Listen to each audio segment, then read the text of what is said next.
bienvenidos a todas, bienvenidos una tarde más a la Taza de la Danza. Hoy estoy muy contenta, primero porque hay mucha gente que repite. Y ese es el objetivo de la Taza de la Danza, que haya de verdad que los espectadores digan, oye, se hable de lo que se hable, me apetece ir, me apetece escuchar y me apetece aprender.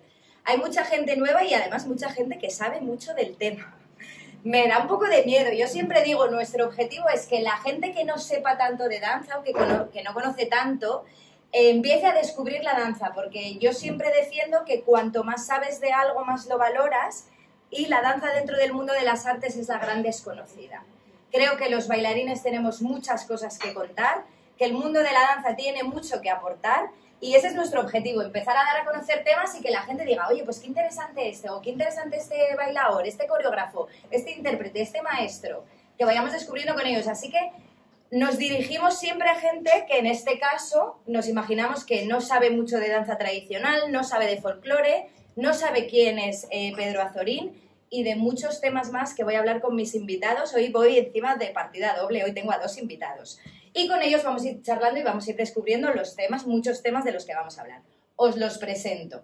Empiezo con Javier García. Javi, él comienza a bailar danza española de la mano de importantísimos coreógrafos y maestros que para quien no les suene empiecen a resultarle familiares. En muchas tazas de la danza salieron sus nombres cuando hacíamos el formato online, que son pues Paco Romero, Victoria Eugenia, María Magdalena, Eloy Pericey o Carmen Gordo, entre otros, que de Carmen Gordo hablaremos hoy. Se forma también, además de danza española, en danza histórica y forma parte de compañías como la de Esquivel o la Españoleta, entre muchos otros. Siempre digo que resumo, doy 3 pinceladas del currículum de las personas con las que voy a hablar. Ha sido instruido por maestros de la talla de Pedro Azorín, del que vamos a hablar hoy muchísimo, Juanjo Linares, entre otros, y su especialidad es la danza tradicional, por eso está invitado hoy a hablar con nosotros. Ha sido invitado a hacer cursillos en muchísimos conservatorios de danza, en la Escuela de Matilde Coral de Sevilla, en el Conservatorio de Málaga, el de Córdoba, el de Almería, en el Fortea de Madrid, en el de Granada o en el Centro Andaluz de Danza, entre muchos otros sitios. Desde el año 1980 pertenece a Coros y Danzas de Madrid, que es el actual Ballet Folclórico de Madrid. Aquí va a empezar nuestra charla. Y es el director artístico de esta compañía. Con él viene Jaime. Es bailarín profesional de danza española, estudió en el Conservatorio Mariemma de Madrid. Ha formado parte de compañías importantes de folclore, de las que hablaremos hoy, como Ibérica de Danza, también en el Ballet de María Rosa, en el de Luisillo, en la compañía de Antonio Márquez y, por supuesto, en el Ballet Folclórico de Madrid, por eso también está hoy invitado. Además, es especialista también de danza tradicional y ha trabajado en compañías de danza histórica, como la Compañía de Esquivel, la Españoleta o la Cetra de Orfeo, entre muchas otras. Además, ha colaborado como coreógrafo en otras compañías de danza y de asistente de movimiento. No me enrollo más, que entren por favor Jaime Puente y Javier García.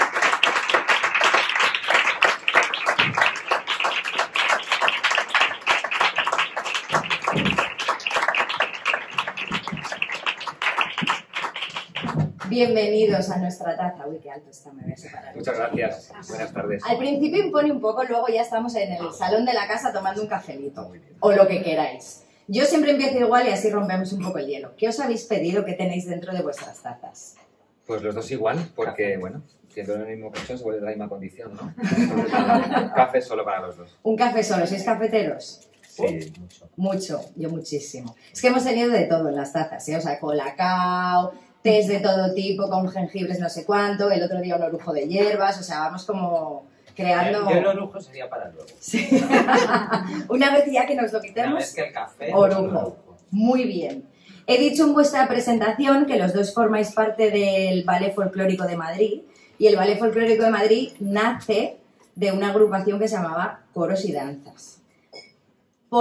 Ya, o sea, me habéis escuchado, vamos a partir de... Yo tengo a mi madre hoy entre el público. Mi madre no ha escuchado hablar jamás. O sea, nos dirigimos a esa persona que nunca ha escuchado hablar de coros y danzas. ¿Qué es coros y danzas? ¿De dónde sale? ¿Quién lo funda? ¿Cómo aparece? Contadnos un poco. Vale, pues eso te lo cuento yo, que soy el más viejo. A ver. ¿Dónde nos vamos? Nos vamos al año 40. ¿Vale? En el año 40 termina la guerra civil, llega el sistema totalitario creado por Franco, y dentro de Secretaría General del Movimiento se crea la idea de utilizar los grupos de baile de folclore como propaganda política para el régimen. Así. O sea, yo, que conste, te lo estoy hablando como defensa, no como ataque, como defensa. Llega esa idea. ¿Qué ocurre? Por aquel entonces se le adjudica todo esto, bueno, estamos hablando de una época en la cual estaba todo el sistema orgánico político de hombres y la sección femenina de mujeres. Aunque luego es verdad que había mucha diputada, mucha representante de las Cortes que había mujer también. Pero vamos, en principio era eso. Y entonces se encarga sección femenina la idea de organizar grupos folclóricos en todos los pueblos de España. Y se crea la idea de los coros y danzas. Eso se creó en el año 40 y creció hasta el nivel de que efectivamente todos los pueblos de España tenían su grupo. Muchos de ellos realmente eran rescatados de antiguos grupos que existían antes. O sea, que no siempre fue creación. Muchas veces eran creaciones, grupos anteriores que lo que hicieron fue integrarse en el sistema. Y eso estuvo funcionando todo el tiempo que duró el régimen de Franco, ¿vale? Hasta el año 75. En el año 75, la que entonces era directora, que había sido creadora también de sección femenina, que era Maruja San Pelayo, que por cierto, mi madre era secretaria de ella, vio que evidentemente esto se venía abajo. Terminaba el régimen, si terminaba el régimen, los grupos desaparecían. Y entonces lo que hizo fue impulsar que los grupos creasen sus propias asociaciones. Pero ten en cuenta que hasta ese momento, los grupos pertenecían al Estado. O sea, formaban parte del Estado. Y desde el año 75, desde el año 76, que ya se elimina Secretaría General del Movimiento, 76 no, se elimina en el 77, pero ya ella va viendo que hace falta crear asociaciones para que los grupos se mantengan. Y entonces lo que hace es avisar a los grupos para que ellos mismos se constituyan como asociaciones. Y los grupos se constituyen como asociaciones. El 60 o 70% de los grupos que pueda haber en España provienen de ahí. Mira, si os parece, para que además la gente se vaya ubicando, vemos un pequeño vídeo de esto que nos has contado, que para mí tiene unas imágenes increíbles. Y seguimos charlando, ¿vale?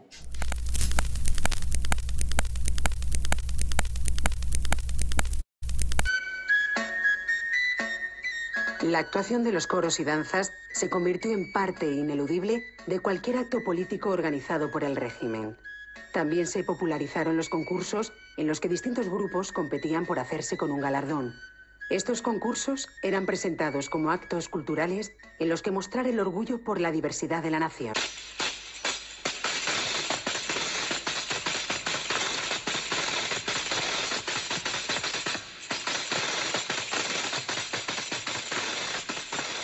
A partir de 1940, un recién creado cuerpo de divulgadoras de la sección femenina se encargó de la recogida de canciones y bailes en todo el ámbito nacional. El resultado de ese trabajo de campo se publicó de inmediato. Este fue el punto de partida para la creación de los grupos de coros y danzas. La labor de recogida de datos y la actuación de los grupos en actos oficiales y concursos de folclore se espoleaban mutuamente hasta adquirir una enorme relevancia en la labor general de la sección femenina. En su favor, contaba con la amplia y eficaz estructura de la organización liderada por Pilar Primo de Rivera. La sección femenina es la parte final del romanticismo del siglo XIX que toma lo popular como una base de creación cultural y estética. Entonces, ellas simplemente siguen esa creación que ya lleva 50 o 60 años cuando ellas toman el poder y lo único que hacen es perpetuarla. Pero no hay una ruptura brusca, digamos, ellas inventan un modelo, no, siguen con la misma forma en la que se traslada al escenario los materiales desde hace 30 o 40 años.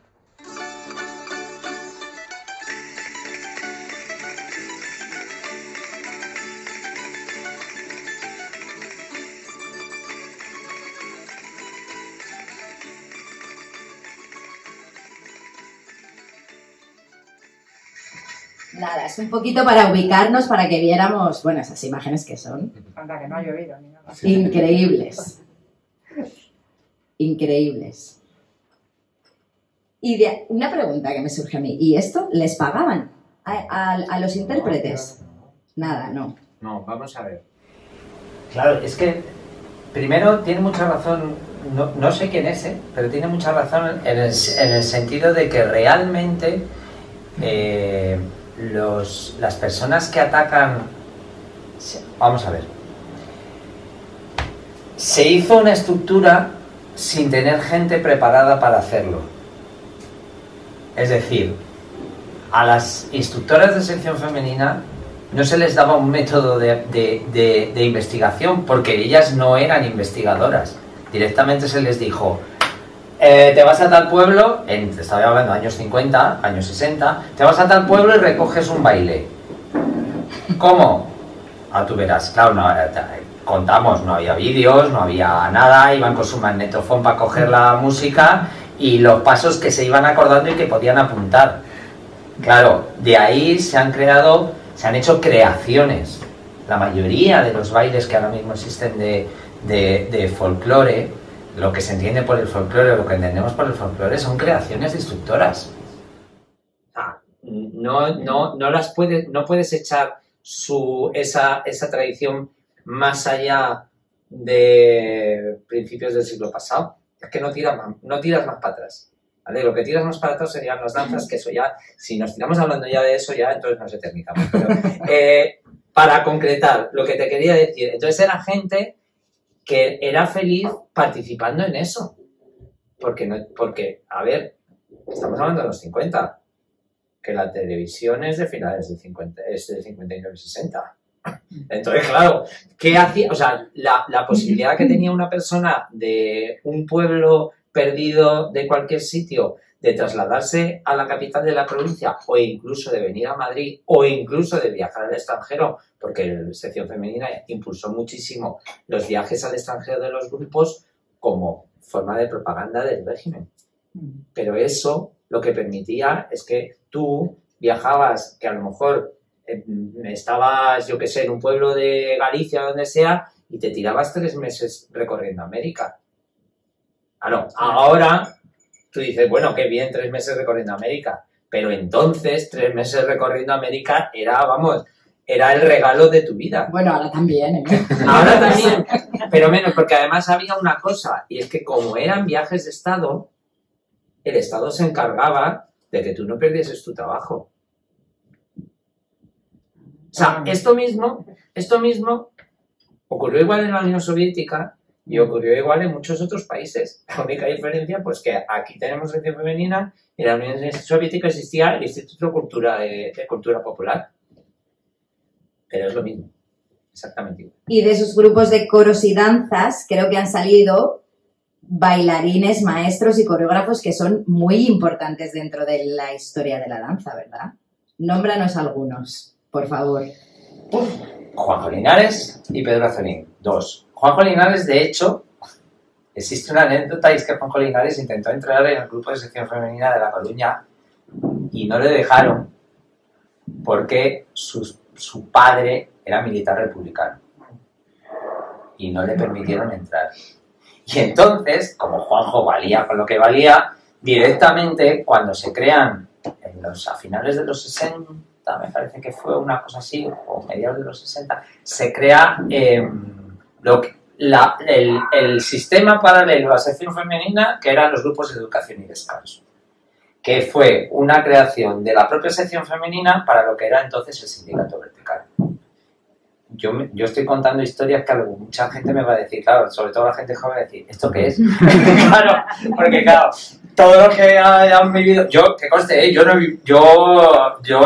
soy mayor pero no tanto, o sea, yo el sindicato vertical no lo he vivido, pero sí lo conozco. Entonces el sindicato vertical era la estructura, era el único sindicato que había dependiente del Estado, porque todo era dependiente del Estado. Y entonces se creó lo que se llamaban los grupos de educación y descanso como forma de que los sindicatos, de hecho, Coros y Danzas de Madrid no proviene de sección femenina, aunque siempre nosotros lo decimos que sí porque cuela. Pero nosotros no provenimos de sección femenina, nosotros provenimos de los sindicatos. ¿Vale? Entonces, se creó una estructura similar para que la gente se lo pasase bien dentro de los sindicatos. Y se crearon grupos de educación y descanso. Vale, pues los grupos de educación y descanso, el instructor nacional fue Juanjo Linares. Juanjo Linares, Pedro, como he dicho, Pedro empezó bailando en el grupo de Jaca. Maribel Gallardo empezó bailando en el grupo de Cádiz. Maribel Gallardo fue primera bailarina en el Ballet Nacional y hoy forma parte del Ballet Nacional como profesora y maestra repetidora. O sea, lo digo o sea, que es una persona dentro del mundo de la danza importantísima. O sea, no le quiero quitar ningún mérito a Juanjo Linares, que vamos a hablar de él, o sea, es historia de la danza, pero bueno, lo digo, de Juanjo Linares ya vamos a hablar, de repente se oye Maribel Gallardo por ahí y dices, ¿y esa quién es? Pues que sepamos un poco quién es. Pero si quieres que te cuente más, Marisol empezó cantando en un grupo de Málaga. Y de ahí la cogió el productor que fue el que la trajo a Madrid y empezó a ser actriz. Pero ella, cuando vino a Madrid, vino con el concurso nacional, con el grupo de Málaga. O sea que ha habido, pero infinidad. Y luego mucha relación de sección femenina con lo que eran los bailarines, los ballets profesionales. Luisillo, por ejemplo, cada vez que montaba algo de folclore, recurría a los instructores, a instructores y instructoras de sección femenina. María Rosa, cuando montó el ballet folclórico nacional, que se montó por medio de Pilar López, recurrió a instructores de sección femenina. O sea, había una relación muy fuerte entre lo que eran la danza profesional y los grupos de sección femenina. ¿Y en qué momento se empieza a llamar Ballet Folclórico de Madrid? Que te lo cuentes. Como cambio de generación ya un poco, ¿no? Pues la verdad que fue un simple cambio de nomenclatura porque, claro, con todo esto que ha contado Javier, lo de coros y danzas, en gente, bueno, pues denota unas connotaciones pues que no, ¿sabes? Que te prohíben entrar a ciertos circuitos. Coros y danzas se asocia, pues eso, al régimen. Se asocia a Franco y entonces, pues bueno, decidimos un cambio de nomenclatura para poder entrar en ciertos circuitos, que se quitara también eso, aunque nosotros, por supuesto, nunca dejamos de decir de dónde venimos y lo que somos. Pero fue por eso, para quitarle un poco de lastre, que bueno, que hay, que siempre hay, subjetivamente queda algo. Vosotros estáis desde el principio, o sea, desde ese momento ya que queréis poner ese cambio para que se empiece a desvincular un poco del franquismo. Sí, bueno, con ese cambio de nomenclatura, sí, bueno, ya estábamos los dos. Cuando ya se decide el cambio de nombre, bueno, Javi más, claro. Es un problema de edad. Yo y un poquito antes. Ahora me contáis cómo entráis los dos, sobre todo quiero saber que cuente Javi mucho cómo conoció a Pedro Azorín, pero si os parece, fíjate, yo esto lo tenía claro porque María Rosa empezó a bailar con Pedro Azorín de pareja, pero no en el ballet folclórico. No. Vale. María Rosa comenzó a bailar, creo que comenzó a bailar con Antonio, como bailarina solista. Luego de ahí tuvo un encontronazo, algún día te lo cuenta ahí. Y le dijo, maestro, que dejo la compañía. Y le dejó plantado. Y entonces empezó a bailar con esta... Yo, el problema que tengo con la edad son los nombres, ¿cómo se llama esta? Empezó en una compañía bailando como primera bailarina, hizo gira, no sé qué, y en el año 64 montó su ballet. Sí, vale. ¿Vale? Y María Rosa lo que hizo fue traer un montón de... A ver, claro, también estamos hablando de la edad de oro de la danza española.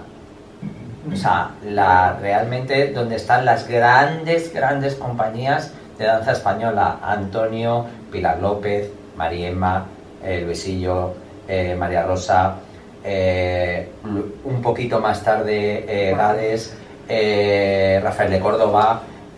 O sea, eran compañías impresionantes. O sea, eran compañías que eran compañías grandísimas. Luego ya también en los 60, Antología. O sea, 60, finales de los 60, ¿no? Finales. Sí. Antología con Mario de la Vega y con María del Sol. O sea, es que yo esa etapa, yo he vivido lo que era el coletazo de esa etapa, o sea, el final. Ahora, para desgracia de los bailarines, ya eso ni lo huelen. Entonces, yo sí me contaban a los profesionales que enlazaban un trabajo con el siguiente. O sea, no eran bailarines de tal compañía, no. Eran, yo termino aquí y mañana me estoy yendo con tal compañía para hacer otra gira de 3 meses, o de 4 meses, o de 1 año. Igualito que ahora. Igualito. Lo mismo. Y eso que no había medios, ¿eh? Eso sí, lo mismo. Porque no había medios. Claro. Vamos a ver que cuenta un poco para que la gente también sepa quién era María Rosa, que no nos vamos a detener en María Rosa, pero es verdad que María Rosa fue pareja de baile de Pedro Azorín durante mucho tiempo y ya entramos en Pedro Azorín, ¿vale? Y ahí sí que explicas que no sé si lo llegué a poner en el vídeo o no. O sea, yo sé que ella, yo creo que fue cuando estaba en la compañía de Antonio, le tienen que montar una jota. Y entonces ella dice, yo me tengo que ir a la Casa de Aragón a que Pedro Azorín me dé clase de jota. Y a partir de ahí ya arrancó, y ya cuando monta su compañía, que eso creo que sí que está con eso que has contado tú, ya le dice que quiere bailar con él y que ella sin él no baila. La amistad grande la hicimos ya cuando volví yo de América, monté mi propia compañía y cuando vino, pues ya empezó a montarme la jota. Y yo a todos los bailarines míos les decía, tú tienes que aprender la jota, si no aprendes la jota, aquí no tienes nada que hacer, porque en todos mis espectáculos yo he llevado la jota. Y ha ido Antonio Gades, ha ido Joaquín Cortés, todos los bailarines de España famosos han pasado por las clases de Pedro Azorín, porque de verdad, además como te lo pasabas con él, después de bailar la jota, los más íntimos nos íbamos a un bar a tomar pacharán y a contar anécdotas, y él contaba cosas de viajes y eso, y lo pasábamos muy bien con él, muy bien.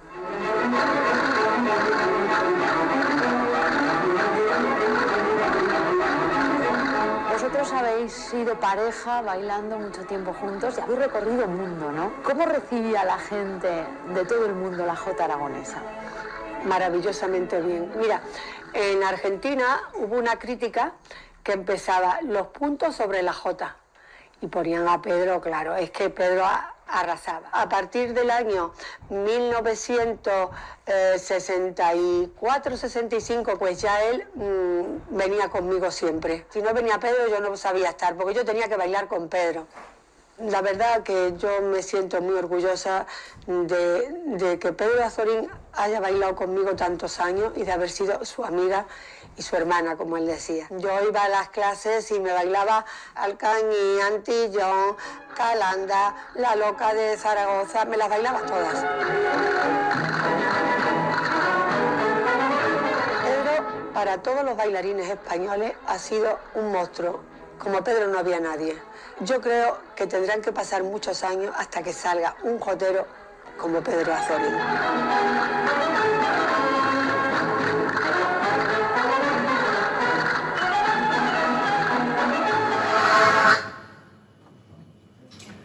Pues contadnos un poco quién era Pedro Azorín, por favor. A ver, yo ahí, y ya te lo lanzo, para que lo recojas cuando quieras y tal.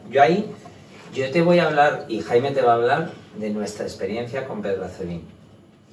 A mí me encantaría que hicieses un día monográfico con sus hijas, que son 2 maravillosas personas, las 2 bailarinas, que además, personalmente, además ya te digo, es mi familia. Yo tengo mi familia y mi familia. Mi familia son ellas y mi otra familia es mi familia.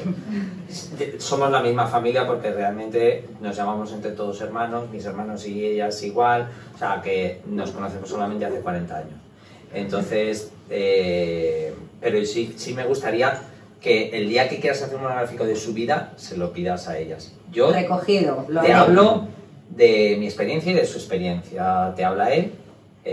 A ver, lo que te cuento, nosotros nos conocemos desde hace 40 años y a mí, yo estudié Derecho, o sea, yo lo del baile, quitando el folclore, nanay, o sea, yo decía, yo me voy a dedicar a profesional, para nada, yo iba a estudiar Derecho porque además yo iba a ser diplomático y en el año 84 yo era muy gordo, o sea, yo pesaba como 10 o 15 kilos más que ahora. Y en el año 84, que yo ya teníamos una amistad muy grande en mi familia y la suya, me dijo Pedro, mira Javi, vente a las clases, te pones un suéter de lana de estos viejos que tengan y a ver si sudas un poco y adelgazas. Porque yo era el ser más pachorra que existía. Y hasta ahí cero contacto con la danza, no bailabas nada. Folclore. Folclore sí. Sí, vale. Sí, de hecho nos habíamos conocido, sus hijas y nosotros nos habíamos conocido a través de un grupo de folclore. Vamos, de coros y danzas. Pero nada más. O sea, nada más. Entonces, en el 84 empiezo a ir a clases de Pedro. Claro, esto es más o menos, yo tenía 20 y algo así. Y ahora entras a clases de Pedro y a una que la llamaba la señora. Yo la señora, ¿quién era la señora? Pues la señora era Merche Esmeralda, Joaquín Cortés, del Niño. ¿Quién más iba? Esta María Pajés. María Rosa. Ni idea de quiénes eran esas personas. Pero además las clases de Pedro, en el primer Amor de Dios, que era la segunda sala que había a la derecha, que era el pasillo, la más grande. La de María Magdalena. Bueno, o sea, te puedo decir que en las clases te turnabas. Bailabas una jota y luego te salías fuera para que el otro grupo bailase la jota porque no había sitio para bailar. O sea, era tanta gente que no había sitio. Porque la gente, los profesionales, iban a la clase de Pedro entre gira y gira. Es decir, no iban a aprender, iban a desfogarse. O sea, entre gira y gira, en lugar de ir a tomar clase, bueno, a lo mejor iban también a clase de Betty o a clase de María Magdalena, pero se iban a su clase de Pedro para sudar y para dar caña y para saltar y para todo eso. Y ahí estaban todos. Ahí estaban todos. Y bueno, pues me tocó esa etapa, yo seguí y en el año 86 pues le hacía falta a María Rosa a alguien que bailase la jota. Y fue cuando me dijo Pilar, Javi, ¿te vienes? Digo, a mí me da igual, yo me voy. Y me fui. En el 86 empecé a bailar con María Rosa y en el 87 fue cuando Antonio montó el Rocío para María Rosa. Y esto, bueno, no, antes previamente ya María Rosa me decía, venga, te sales para aquí a bailar la bulería. Y digo, ¿la bulería? ¿Y eso qué es? Yo no tenía ni puñetera idea de bailar nada que no fuese folclore. O sea, no había, sabía tocar castañuelas, pero nada más. Y ya fue cuando, a finales del 86, sobre todo el 87, cuando te dije, no, es que viene Antonio a montarte, dije, ay, qué joroso, a ver qué hacemos aquí. O sea, yo no sabía dar dos piruetas, una malamente, pero dos me mataba, o sea, directamente. Y entonces fue cuando dije, o estudio baile o esto no funciona. Y yo, estando ya en el escenario, empecé a estudiar. Con la gente que tú has dicho, con María Magdalena, con Betty, con Paco Romero, porque la ventaja que teníamos ahora, que ya no existe, es que los grandes maestros de la danza tenían clases. Ahora ya no. Y estaban todos juntos en el mismo sitio. Y eso, y además eso, enganchabas una clase con la siguiente. María Magdalena, o sea, empezaba Pedro Azorino a las 4, a las 5 María Magdalena. Sí. Luego, por la mañana, si querías, tenías Paco Romero, tenías Ciro, o sea, todo lo que quisieses lo tenías todo en el mismo sitio. O entre 2 o 3 sitios que estaban cerquísimas. Pero claro, estudiabas con quien te diese la gana, no tenías ningún problema. Y eran clases además en las cuales eran lo suficientemente abiertas para que podías entrar sin saber mucho o sabiendo todo. Y aprendías de la maestra y del resto de compañeros que estaban alrededor. Y eso era, claro, pues ahí aprendí. Tampoco te creas que mucho más, pero vamos, que sí que ese fue mi... Y abandonaste el derecho ya definitivamente, claro. Lo terminé. De hecho, no solamente lo terminé, yo ahora soy gestor cultural y llevo compañías y llevo todo eso por eso. Porque a mí me gustaba, o sea, yo no te creas que no, y el derecho me gusta. Y ahora pues colaboro con gente que no tiene poderes para poder llevar una compañía, pues se la llevo. Y para ayudar a las escuelas de danza privadas que puedan tirar para adelante, también. ¿Y tú, Jaime? Pues yo, mira, yo antes que Pedro y antes de bailar, mi relación viene con la familia de Pedro, porque su cuñada, o sea, la hermana de su mujer, fue profesora mía de GB, porque era profesora. Entonces yo conocí primero, ahí, era mi profe. Pilar Azorín, su hija, entra en mi colegio a dar clase y ahí fue mi contacto con el baile. Yo con 8 años ya me apuntó mi madre. Yo quería, pero bueno, pero no quería. Mi madre dijo que sí. Bueno, total, mi madre me metió. Y ahí empecé yo con Pilar Azorín a aprender. Hacíamos sobre todo danza tradicional, pero sí que lo metía un poquito de técnica de palillos, un poquito de... Y eso como extraescolar. Eso como extraescolar en Es mi que cole. eso se debería hacer en todos los coles. Sí. Lo de la danza tradicional. Lo teníamos ahí lunes y miércoles, dábamos nuestra clase. Entonces mi contacto, te digo, fue primero con ellas. Y luego ya, a raíz de que ya se me acabó el colegio, con 14 años, y claro, me dijo Pilar, ¿pero tú quieres seguir bailando? Digo, hombre, pues sí, a mí me mola esto, no sé qué. Pues te vas a meter en coros y danzas, no sé qué. Y ahí entro yo en coros y danzas. Conozco a Javier, bueno, ya le conocía antes porque alguna clase, cuando Pilar no venía, como se llevaban también entre ellos, pues ya vino a dar clase alguna vez, sustituyó a Pilar. Entonces yo, a los 14 años, entro en coros y danzas. Y además me dice, pero a ver, dice, tú vales porque tú tienes no sé qué, bueno, tenía aptitudes, no sé qué. Dice, vete en el conservatorio. Y yo, pues vale, yo también, en plan así como Jai, bueno, vale, pues venga, pues voy. Y ahora ya, claro, cuando yo iba a esa prueba de acceso, yo me quería morir. Porque yo la barra pensaba que era para colocar las castañuelas. Yo tampoco he hecho clásico en mi vida. Nunca había hecho clásico, yo solamente Jota. Y claro, me pone ahí en la barra y yo, que tengo que repetir ya lo que acaban de hacer. Sí, tengo que repetir ya. Digo, en serio, yo con mis alpargatas, Rosa Ruiz en el tribunal. Hombre, yo, mi clase de baile iba con alpargatas, claro, ¿qué vamos a hacer? Y ahora me dicen, tú no has hecho nunca esto, ¿verdad? Digo, yo no. Me dice, bueno, pues quédate ahí. Total, que ya hicieron toda la prueba, yo muerto, claro, cuando veía bolera, flamenco. Digo, Dios mío. Y ya se quedan conmigo solo y me dicen, ¿tú qué sabes hacer? Y dije yo, pues Jota. Pues vale. Bueno, pues total que me tocó Luis, creo que estaba de pianista. Me tocó una Jota y yo improvisé ahí la que me dio la gana y así entré yo a bailar profesionalmente. O sea, pero fue gracias al folclore. Y luego ya, al poquito de estar en el conservatorio, ya sí que empecé yo ahí también a clases con Pedro, pues ya con Javier y nada. Y hombre, mi época ya fue muy diferente, claro. Ya fue el amor de Dios de Felipe de León, pero también aún así es verdad que había muchos profesionales allí. O sea, pues, yo qué sé, en mi época ya, pues Arantxa Carmona, por ejemplo, hemos coincidido en clase muchas veces. Yo qué sé, muchísimas japonesas de las que venían. Que luego es que todos los espectáculos de danza acababan con Jota, ¿no? Casi todos. El cierre era como una Jota. Y dices, eso se ha perdido. Y por ejemplo también, cuando yo entré con María Rosa, o sea, la figura esa del meritorio que había antes, en realidad María Rosa era el jotero, ¿verdad? Porque el filtro era que entraba a bailar la jota. O sea, si no sabías la jota, no entrabas al ballet. Luego ya sí, te arrastrabas lo que fueras. Pero el filtro, digamos, era como, ¿tú sabes bailar jota? Vale, entonces sí. Sí. Ahora, claro, la pena es que no, eso no se demanda como tal. No. Entonces, claro, eso ya también. Se ha perdido. Pero eso lo que decía María Rosa en el vídeo tenía razón. Siempre que entraba algún bailarín a clase de Pedro, y era matemático, siempre a clase, e incluso al revés, o sea, gente que venía de clase de Pedro y entonces, pues claro, siempre tiraba de ahí María Rosa para nutrir la compañía. ¿Y cómo era Pedro como maestro? En plan de exigente, borde, te tiraba la castañuela a la cabeza, súper dulce, repetía mucho, ¿no? Menos lo último, todo lo demás. Sí, dulce no. Era súper exigente, era un encanto, era divertidísimo, era único, como pedagogo, era único. De hecho, ha creado un sistema que después lleva ya 20 años muerto y todavía en todos los conservatorios se sigue utilizando el mismo. ¿Vale? ¿Qué más? O sea, era todo. Ahora, era de los castañuelas a la cabeza también, o sea, era todo sí, en una hora le daba tiempo a todo, a contarte anécdotas, para que respiraras. Además, claro, imagínate esas clases, cada uno iba con un nivel. Sí, pues unos que sabían más, otros que menos, otro que llegaba el primer día, en una hora se lo montaba para que todo el mundo hiciera algo, los que sabían se bailaran sus jotas y sudaran, o sea, le daba tiempo a todo.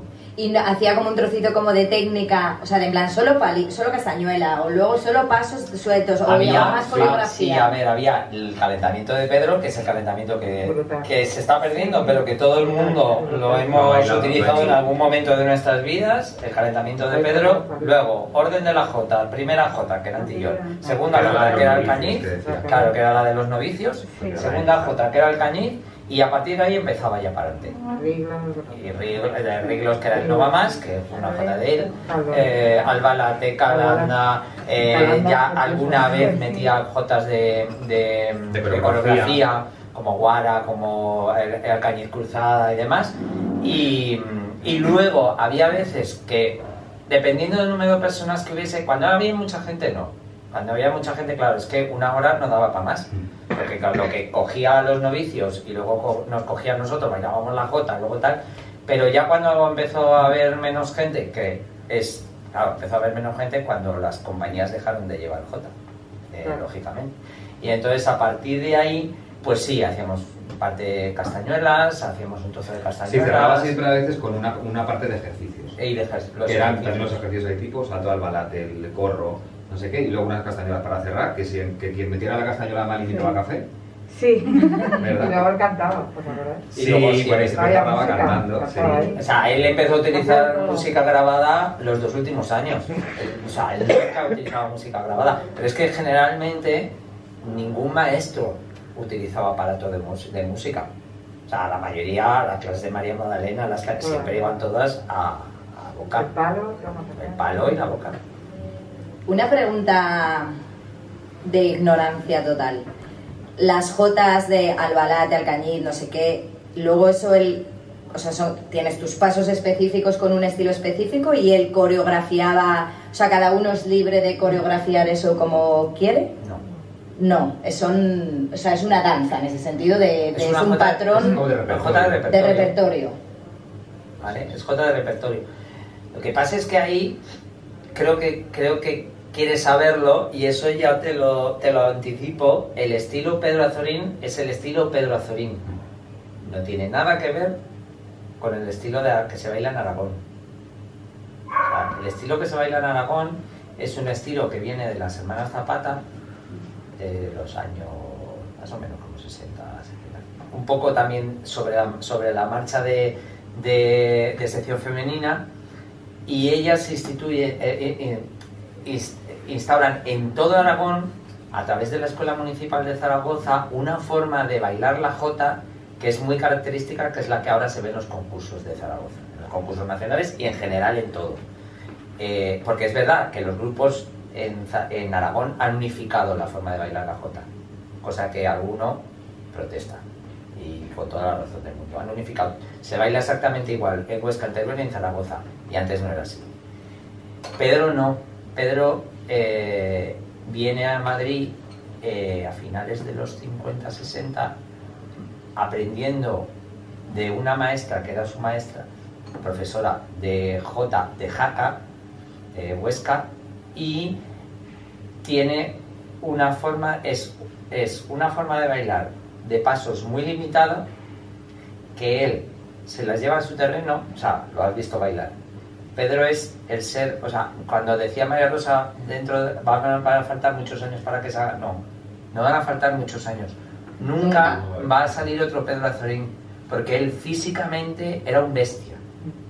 O sea, te pegaba un bote con 50 años y te quedabas diciendo, joder, ¿sabes? Entonces físicamente él era único. Ahora mismo la jota se baila muy al suelo. Él no, él se la llevó a su terreno. Primero porque es verdad que cuando él aprendió a bailar la jota era muy botada. Ahora ya no se bota casi, pero era muy botada. Y él encima se lo llevó a su cuerpo, con lo cual, claro, era súper botada. De hecho, a nosotros en Zaragoza nos han criticado que éramos karatecas bailando jota.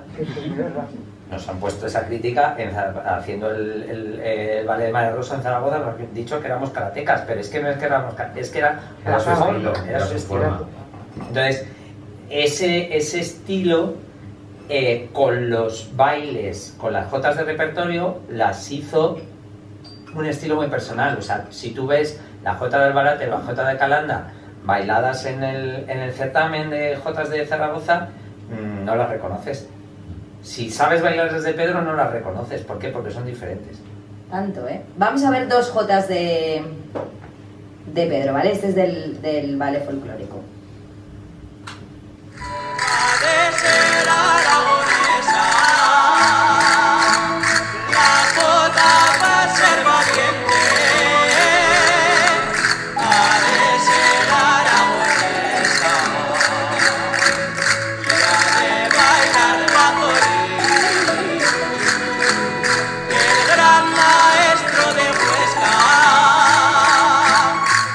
Gran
trabajo, ¿eh?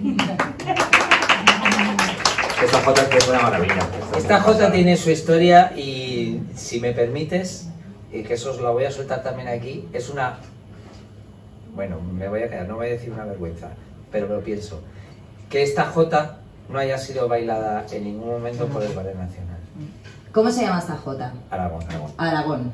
Esta jota se montó para el Ballet Folclórico Nacional, que eso ya sería otra historia aparte. La del Ballet Folclórico Nacional ya tiene tela, porque eso fue una de las grandes vergüenzas de los últimos etapas del franquismo. Fue una lucha política que destruyó un proyecto que era maravilloso, que era el Ballet Folclórico Nacional. Y bueno, ese proyecto incluyó, estaba Juanjo Linares, estaba Pedro Azorín, estaba montones, había instructores de sección femenina, la directora era Pilar López, la primera bailarina era María Rosa, estaban bailando Maribel Gallardo, Cristina Hernando, Eduardo Montero, Jorge el Chino, el padre de Adrián Galia, los mejores bailarines de los mejores bailarines que había, con presupuesto, un espectáculo que se creó maravilloso. Esta jota es fruto de eso. Ruiz de Luna, que es el compositor de esta música, directamente montó la composición con Pedro. O sea, de esas cosas que ya no existen, claro, que es cuando un compositor te monta la música a lo que tú quieres. Él le iba tarareando la parte de la cruz, que la parte de la cruz de los danzantes de Huesca, le iba diciendo lo que quería y él iba componiéndola. Luego eso, el montaje, que es impresionante. Este montaje puede durar 100 años más y seguirá siendo único. Y se lo ha bailado generaciones y generaciones de bailarines, porque eso, por ejemplo, cuando fallece tenemos Pedro... 1, 2, 3, 4, por ahora hay como, que yo cuente, hay 5 personas, 4, por lo menos que ya se lo saben, de aquí. O sea, esa cuenta es fantástica. Cuando fallece Pedro, ¿verdad? Le hicimos un homenaje con la Asociación de Profesionales de la Danza, cuando en el Albeni.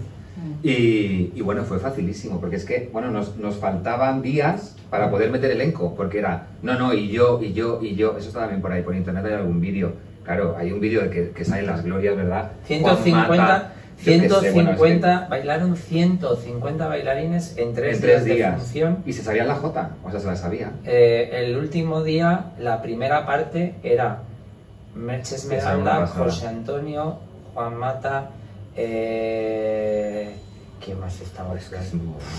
Maribel Gallardo,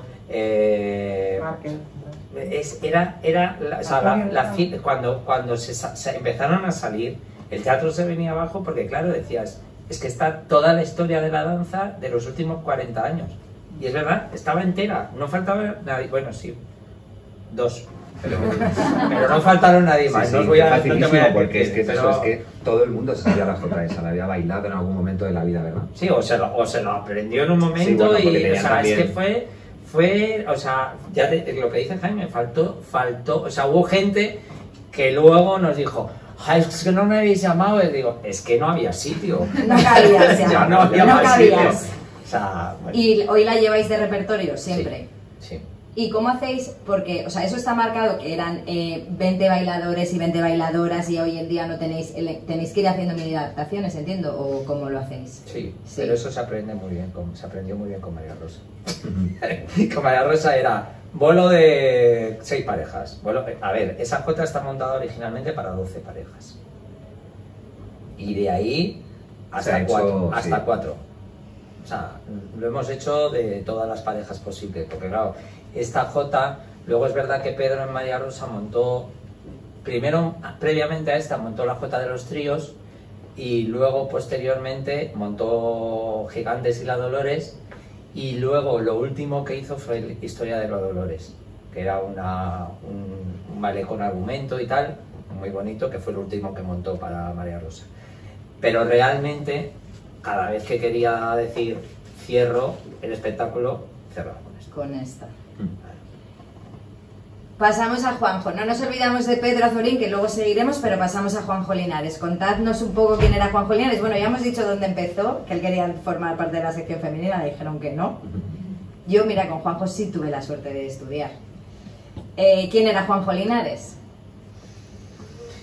¿Quién era? A ver, yo te cuento quién era para mí. Para ti, claro. Y claro. luego Tú ya estás te tomando cuenta café tú Jaime conmigo. quién era para él. Venga. A ver, Juanjo Linares a mí me conoce, que luego me lo contó él. Yo iba con mi madre en el carrito de niño pequeño. O sea, me conoce desde entonces. Porque Juanjo Linares era muy amigo de mi madre.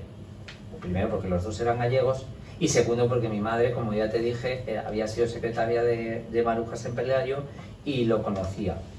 ¿Vale? Y tenía un trato con él porque él trabajaba también trabajaba en Secretaría General del Movimiento y trabajaba en el Ministerio y tal, y entonces se conocían.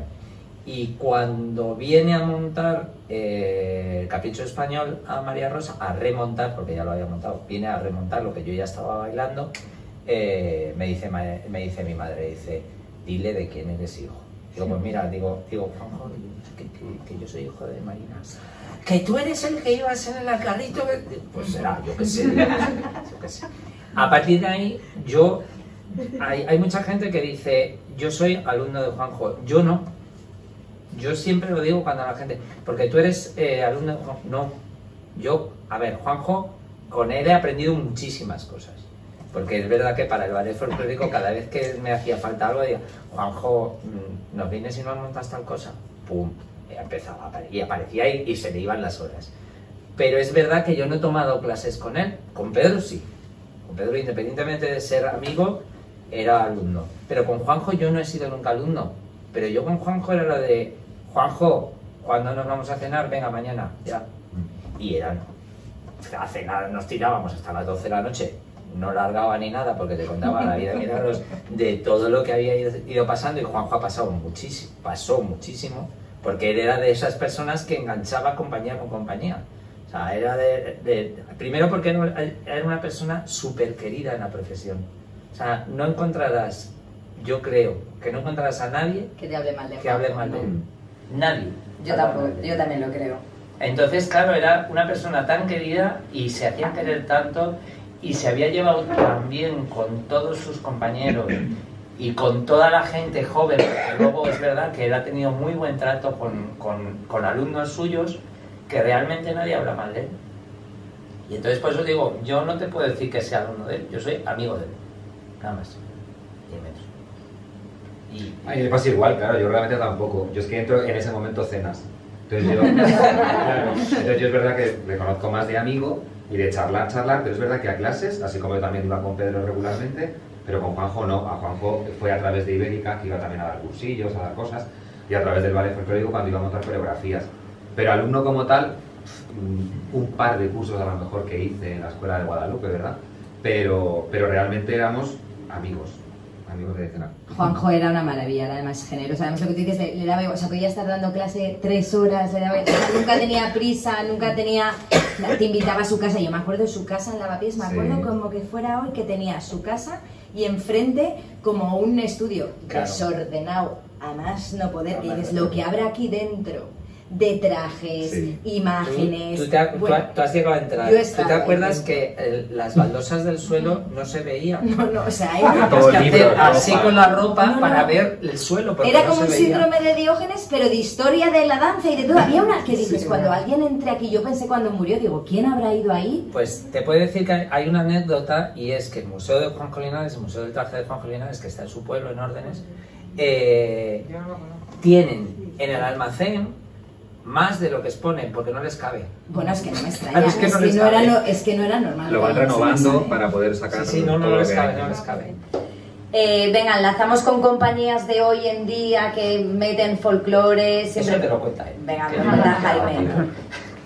No te has quedado nada antiguo, porque voy a poner vídeos que tú eres asistente de todo lo que pasa ahí en el escenario, mega modernos. Háblanos un poco de Ibérica de Danza, porque es verdad que Ibérica de Danza es una de las poquitas compañías que quedan que mantienen y bailan folclore dentro de sus espectáculos. Sí, bueno, que de las de ahora no, bueno, yo creo que ahora está ahí a tope el folclore. Pero bueno, Ibérica yo creo que es una de las pioneras, que es verdad que ya casi tiene como 30 años, Y es verdad que es una de las pioneras que introduce, bueno, descubre Manuel Segovia, su coreógrafo, introduce la música de raíz, ¿no? Y la mete en un ballet de danza española que la gente realmente, pues lo que dice Javier. Empieza explicando lo que es la música de raíz, que la gente no sabe lo que es. Claro, la música de raíz es la música que, por ejemplo, coge Eliseo Parra, que coge la musgaña, que se basan en melodías de toda la vida y le dan una vuelta, ¿vale? Y es porque ahora está ahí Coetus, toda esta gente que está ahora tan de moda. Entonces, digo, eso, el Manuel Segovia, yo creo que es pionero en eso, introduce este lenguaje de la danza tradicional en gente de danza española, que realmente tampoco está formada y a tope de folclore, pero con esa nueva visión, renuevan un poco el vestuario, y mete ahí con una nueva onda y le da como un poquito ahí de la frescura, que yo creo que viene muy bien, porque tiene que haber de todo, tiene que haber coros y danzas, tiene que haber ibérica de danza y tiene que haber, pues, vamos a ver, saracano, yo qué sé, de todo. O sea, vosotros sí que sois defensores de eso, porque hay mucha gente, muchos folcloristas, que les parece que llevarte la danza tradicional a una fusión con algo un poco más actual es pervertir el folclore.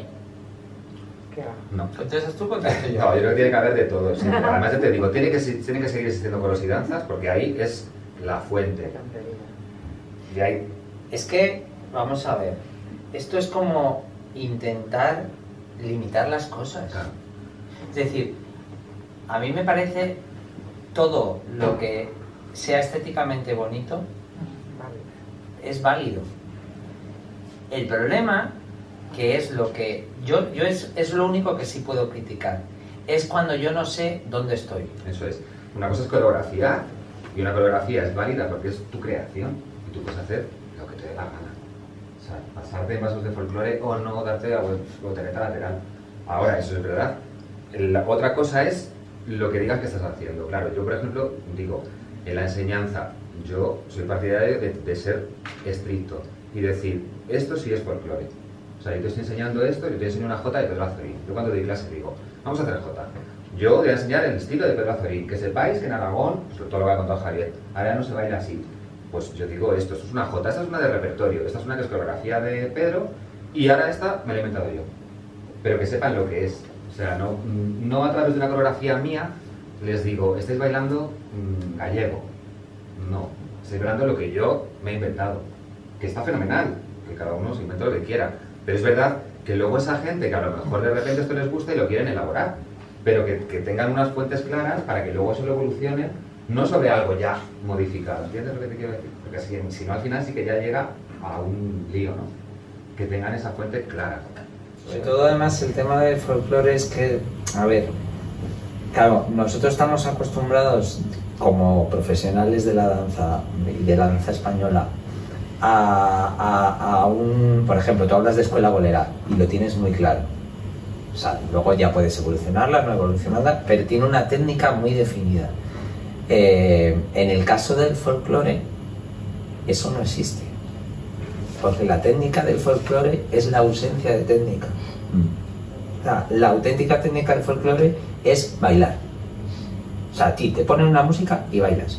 Yo, con mis maravillosos dos grupos, que son grupos que creo Juanjo Linares, que ahora yo voy con... Como digo yo no soy su profe, a mí me enseñan ellas. En Lozoyuela y en el Berrueco, dos pueblos de la Sierra de Madrid. A mí me enseñan ellas a bailar, son señoras mayores y tal. Me enseñan ellas a bailar, yo les enseño los bailes, pero ellas me enseñan a bailar a mí. Entonces, eso es una forma de bailar. A mí ni se me ocurriría tocarles como bailan. Es que me parecería, vamos, un sacrilegio. Cuando yo bailo con mi grupo, que son gente que hay profesionales y no profesionales, enseño de otra forma. Y cuando yo voy a un conservatorio, enseño de otra. Porque no es lo mismo. Y porque tampoco ellos pretenden lo mismo. O sea, y cuando he estado, que llevo ya 2 veranos yendo a estancias coreográficas con Joshua Cienfuegos y son todos contemporáneos, algún flamenco, es que ni se me ocurre, claro, digo, ¿qué les monto?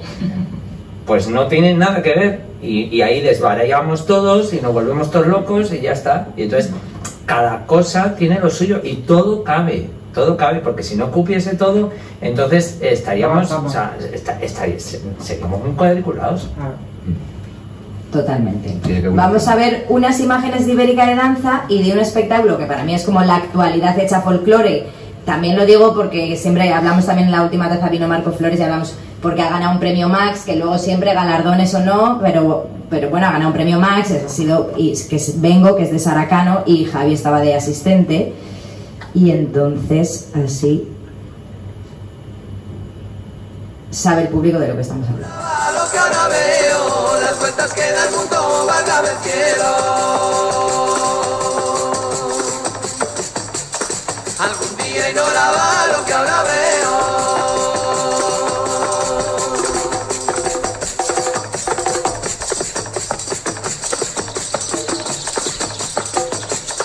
¿Cómo quieres que olvide? ¿Cómo quieres que olvide tan de repente? A quien tanto cariño le tuve siempre. Sé cantar y sé bailar, sé tocar la pandereta. El que se case conmigo lleva música completa. Dices que no te quiere, ya lo voy viendo, clarito como el agua. Vengo de Moler Morena, de los molinos de arriba.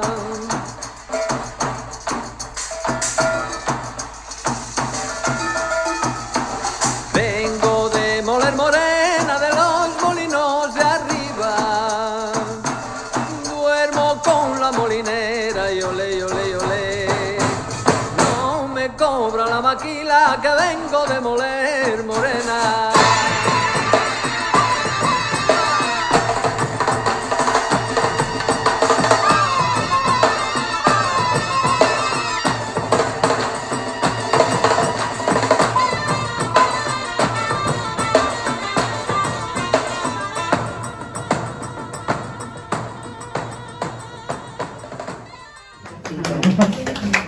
Para que veamos, ¿no?, cómo se puede llevar a lo mejor el folclore pues a un lenguaje más actual, a unas músicas un poco más actuales. Claro, lo que pasa es que ya digo, en ese sentido, yo antes de empezar el Ibérica, antes había bailado yo lo que pasa es que estuve solamente un par de años. Te puedo decir la anécdota que siempre me ha pasado, que cuando bailé con ellos en el Teatro Madrid, que estuvimos un par de semanas, tenía 12 músicos detrás. Yo, el público me tocaba las narices, es que me daba igual, yo bailaba con los de atrás. O sea, es que claro, se te subía la música esa y es que ya directamente decías, a mí me da igual, lo que haya del público me da lo mismo, yo ya tengo los de atrás y con eso ya, vamos, estoy más que pagado. Entonces, Ibérica es el gran logro de Manolo es saber introducir la música de raíz, saber introducir. Contó mucho con Juanjo, sí, muchísimo, porque se empapó de Juanjo, la llevaba cada 2 por 3 y tal, contó mucho con Juanjo, y luego darle un sello personal.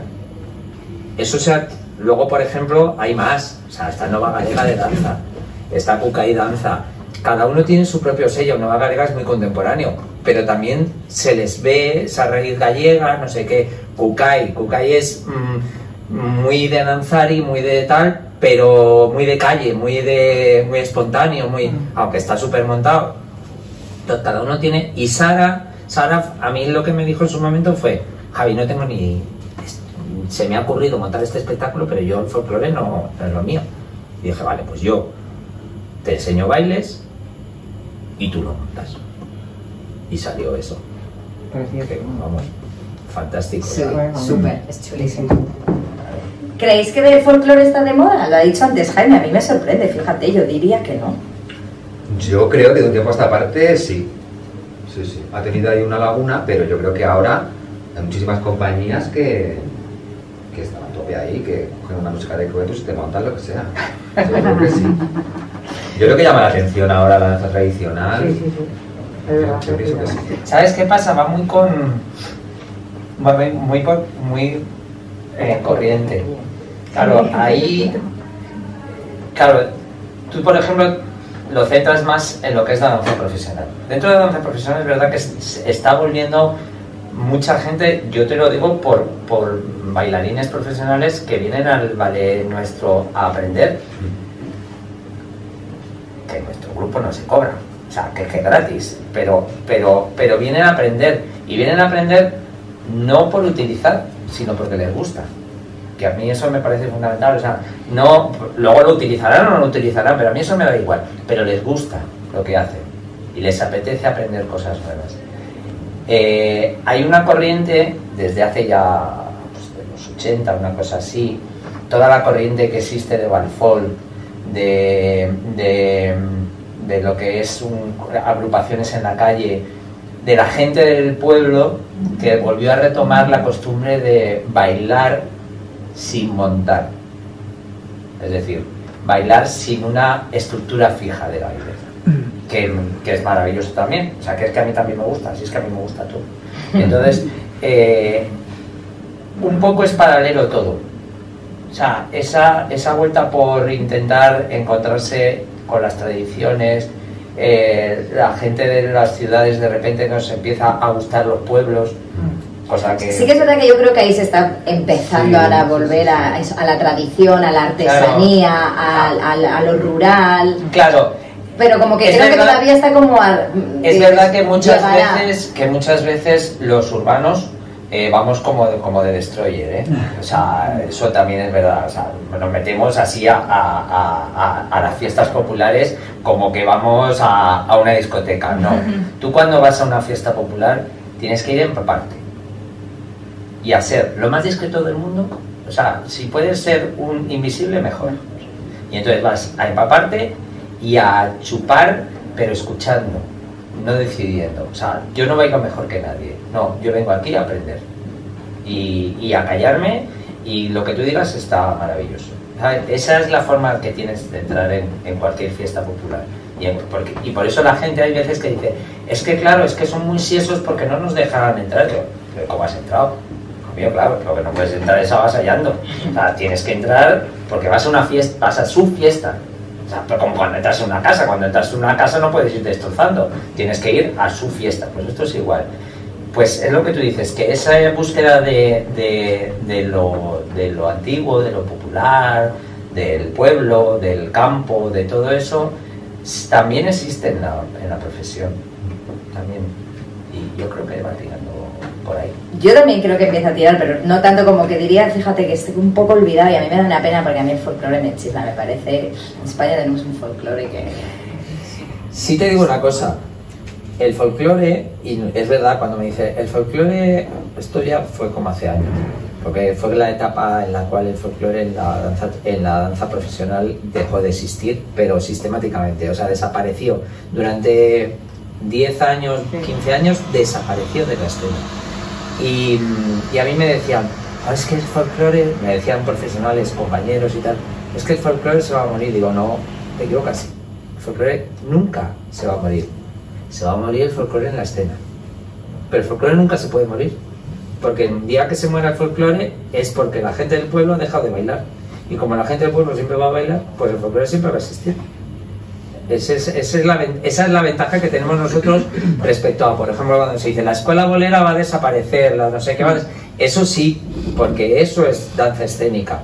El folclore no es danza escénica. Nosotros la hemos llevado al escenario, pero no es danza escénica. El folclore es el pueblo que baila. Y eso no se muere. Pero ¿cómo compaginas eso, por ejemplo, con la desaparición de los pueblos? Que eso sí está ocurriendo. No, la desaparición de los pueblos como... A ver, una cosa es vamos a ver.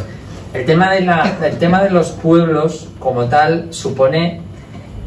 y ahí es donde vienen las corrientes estas que están surgiendo ahora de nuevas tradiciones y no sé qué, pues la gente que está volviendo al campo a vivir y tal, y ahí es donde te decía yo lo del tema de los destroyers, es decir, los urbanos que llegamos al pueblo e intentamos imponer lo que nosotros queremos que se imponga. No es así. Es decir, tú cuando entras a un pueblo, lo primero que tienes que hacer es aprender de los que viven allí y aprender de la gente mayor y aprender a ser como ellos si quieres.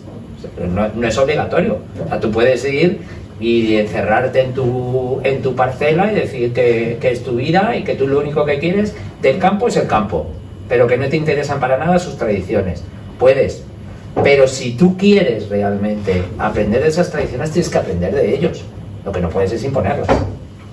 Entonces, el pueblo deshabitado realmente es verdad que ahora mismo la corriente está yendo al revés. Y es verdad, o sea, es verdad que hay la España deshabitada famosa que se dice, no sé qué, de los ocupados y tal, hay una corriente de involución, hay gente que está volviendo a los pueblos. Y hay gente que está volviendo a los pueblos sin ser de pueblo. Ese es el peligro que puede existir. La gente que vuelve a los pueblos sin ser de pueblo. Y entonces, ese es el... Pero bueno, en todo caso lo que supondría sería una evolución. O sea, a mí incluso el tema de las evoluciones de las tradiciones no me preocupan, porque la tradición siempre ha evolucionado. O sea, la tradición que nosotros conocemos, las tradiciones que nosotros, quitando las tradiciones muy ancestrales, que es lo que yo te digo, que vienen más de las danzas rituales y demás, las tradiciones que nosotros conocemos son de principios del siglo pasado, no pasan de ahí, no tiran más para atrás. ¿Y por qué pasan de ahí? Porque para eso es la tradición. La tradición lo que supone es, como su propia palabra indica, es transmisión oral. Y la transmisión oral supone evolución siempre, menos las rituales, que son lo único que efectivamente se mantiene, entre comillas, más estático. Pero todo lo que es tradición supone evolución. Entonces, ¿qué más da que siempre, ya te digo, siempre que no suponga ruptura? A mí la evolución me parece fantástica, la ruptura me parece peligroso. Son dos aspectos dentro de la tradición, que es donde ahí sí que defiendo a aquellos que dicen que las evoluciones y las fusiones y tal. Lo que pasa es que estamos hablando de dos puntos diferentes. Eso es escena. La escena, todo está permitido, siempre que estéticamente merezca la pena. Y si no merece la pena, pues directamente no se vuelve a hacer y ya está. ¿Alguien más quiere preguntar algo? Porque ya vamos a cerrar y justo venía ahora, entonces, por favor, no os quedéis. El otro día me decían, es que me da vergüenza porque es que yo no sé. Primero, tenemos la suerte de tener a personas que saben de lo que hablan y que nos van a explicar lo que sea. Nadie va a juzgar a nadie, justamente lo que queremos aquí es aprender. Entonces, si de pronto mi pregunta a mí me puede parecer muy absurda, pero la tengo, el de al lado le puede parecer súper... De verdad, que quien quiera que preguntemos, que es que, o sea, no hace falta... Es que como yo no sé de flamenco, bueno, pues es que justamente para eso estás aquí. Como yo no sé de danza tradicional, o sea, que si alguien, por favor, tiene un poquito de intriga con alguien, que aprovechad, es que es ahora o nunca. Que si no queremos preguntar no pasa nada, pero es que el otro día me pasó, la primera taza como que se lanzó mucha gente y el otro día nadie. Y entonces acaba la taza, te subes arriba, ay, es que yo quería preguntar. Digo, hombre, ¿por qué no preguntaste? Es que como yo no sé, digo, pero si es que cuando tú preguntas algo es porque no lo sabes, si lo sabes no lo preguntarías. Yo tengo una pregunta. Venga. Habéis hablado sobre todo de Jota, pero ¿un bailarín de folclore baila danzas de todas las regiones de España? Y si es así, ¿tiene siempre una que es como su danza fetiche en la que se especializa? A ver, los grupos de coros y danzas normalmente son más localistas, ¿no? Porque los tienen como más, se dedican más bien a su región. Sí. Nosotros en nuestro caso, los de ballet folclórico, y desde que era coros y danzas, hemos hecho de toda España. Nosotros hemos tocado de todo, hemos hecho de toda España. Luego cada uno efectivamente se siente más identificado con una región que con otra. Pero bueno, en nuestro caso particular hacemos de todo. Yo personalmente, a ver, es que hay de todo, efectivamente. Existe desde la gente que es muy cerrada de lo suyo. Yo tengo amigos, son amigos, que me han enseñado bailes de su región o de su zona o de lo que sea, estando en contra de que yo los baile. Pero como saben que yo les voy a tener todo el respeto, es decir, yo nunca voy a bailar como ellos. Es imposible que yo baile como ellos, pero también es imposible que Marta baile como yo, porque cada uno está en una escala diferente. Yo soy bailarín de danza tradicional, pero soy bailarín. Ellos no, ellos son danzantes, ellos bailan lo suyo, y de ahí no les sacas. Y entonces eso les da una forma de ser y una forma de hacer que solamente lo pueden... Yo puedo intentar imitarles, pero nunca lo puedo hacer como ellos. Pero es que tampoco lo pretendo. Entonces, a partir de ahí, yo me reconozco, pero no por nada. No estudio folclore de toda España, porque además a mí me gusta el folclore de todo el mundo.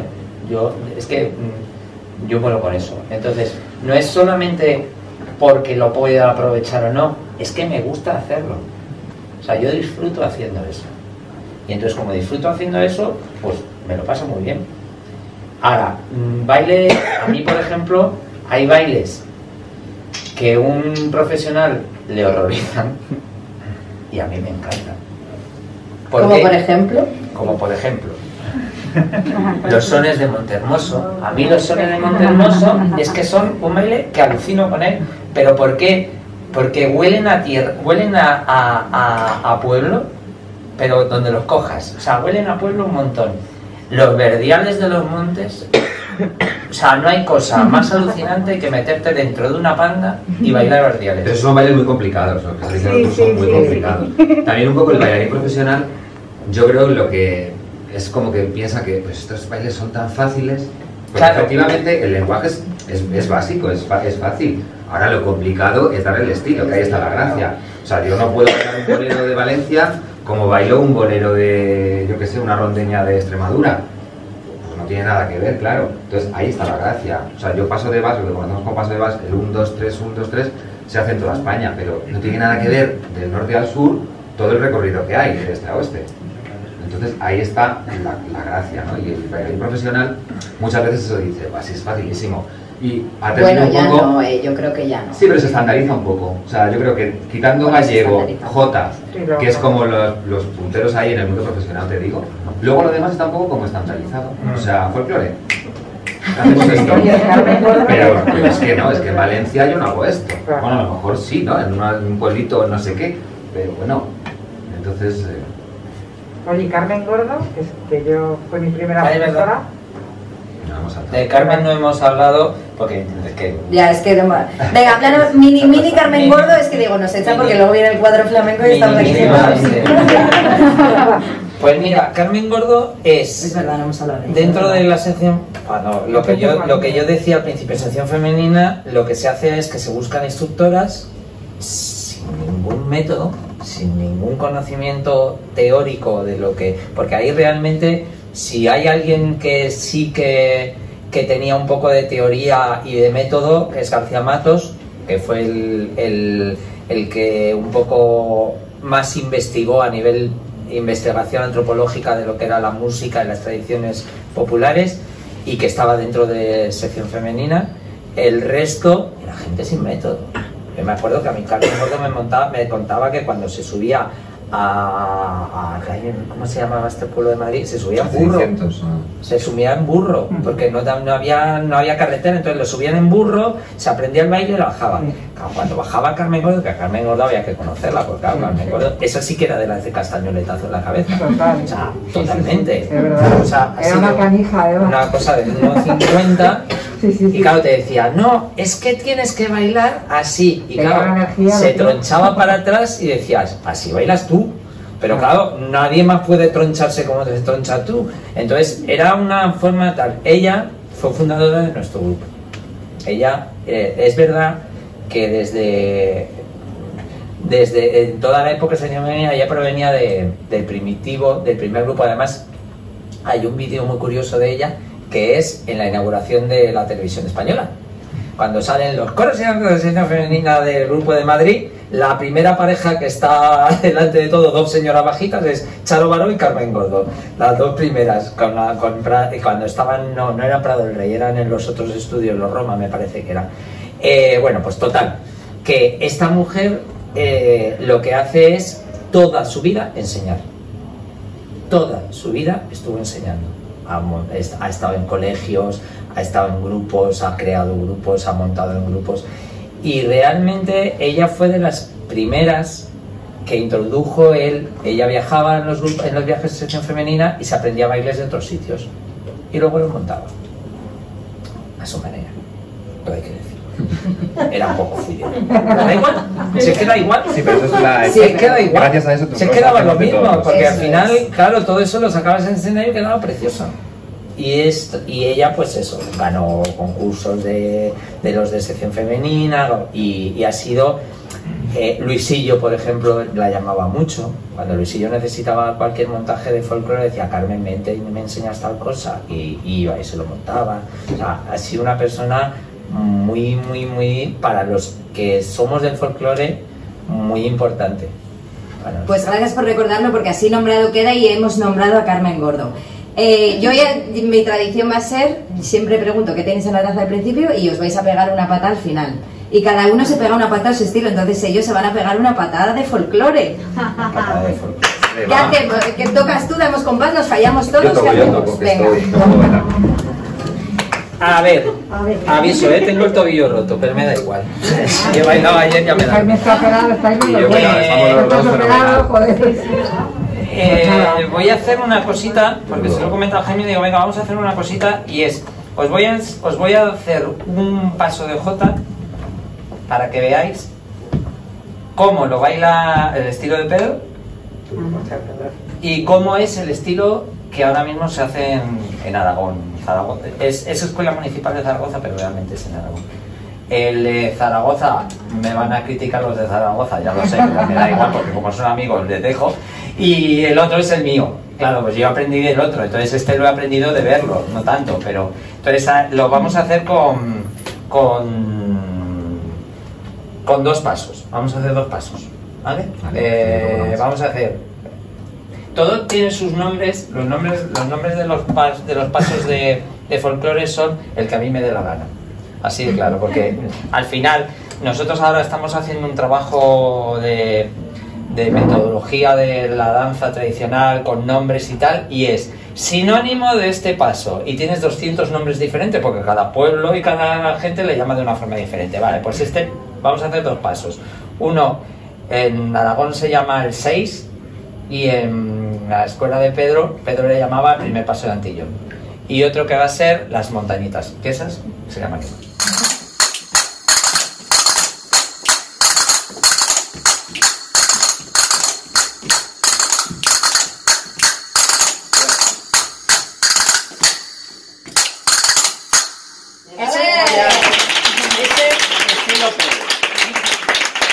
Y ahora, tira.